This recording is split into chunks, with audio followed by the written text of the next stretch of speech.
नमस्कार मंडळी, कशा आहात सगळे? मजेत आहात ना? तर नवीन दिवसाची नवीन सुरुवात. आज आहे शुक्रवार. सकाळीच उठलेली. अर्णवला शाळा होती, काल गुरुवार होता, अर्णवला शाळा नव्हती, त्याच्यामुळे थोडं आरामातच दिवस घालवलेला होता. पण आज शुक्रवार आहे आणि मस्तपैकी एवढ्या सकाळी उठायचं म्हटलं की चहा ही झालीच पाहिजे. मस्त गवती चहा टाकून, छान अद्रक टाकून मस्तपैकी दुधाचा चहा केलेला आहे इकडे.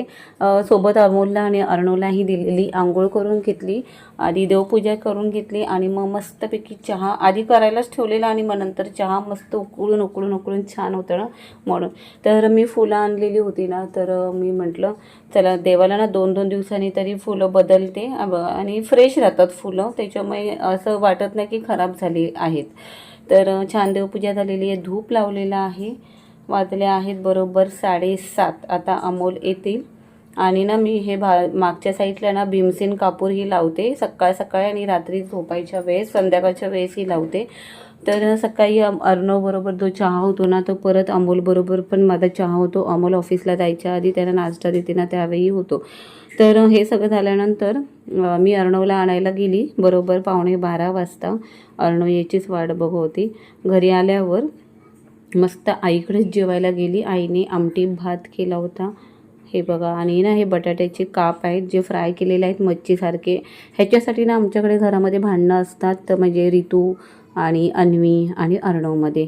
तर अर्णव जेवायला आलाच नाही ना, त्याच्यामुळे त्याच्यासाठी ते राहिलंच नाही. आणि ह्या मॅडम ना जेवढं होईल ना तेवढं स्वतः करायला शिकतायत आता. हे खूप छान आहे, इम्प्रूव्हमेंट आहे. आणि अर्णवची तर आता एक्झाम जवळ आली, त्याच्यामुळे तो सतत अभ्यास करतच बसताना दिसतोय. पण अभ्यास काय तो नाही, तो व्यवस्थित करत नाही. 1:15 झाले आहेत. मी आता अन्वीला घेऊन निघालेली आहे. अन्वीची शाळा आहे 2:15 वाजता.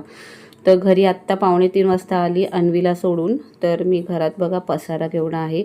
अर्णवला ना जाता चपाती आणि काप फ्राय करून दिलेले, कारण त्याला ना मगाशी भेटले नव्हते, त्याच्यामुळे मी आत्ता आल्याला त्याला 2:45 वाजताच काप करून दिलेले आहेत.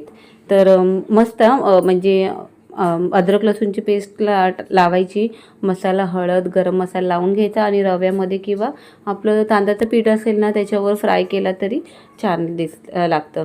तर येता ना एवढी 20 रुपयाची एवढी मोठी मेथीची जुडी भेटली ना, म्हणजे 3 टाईम तरी सहज होईल. इथे काही सोल्युशन होतं दाखवायचं अर्णवला, तर ते दाखवून घेतले.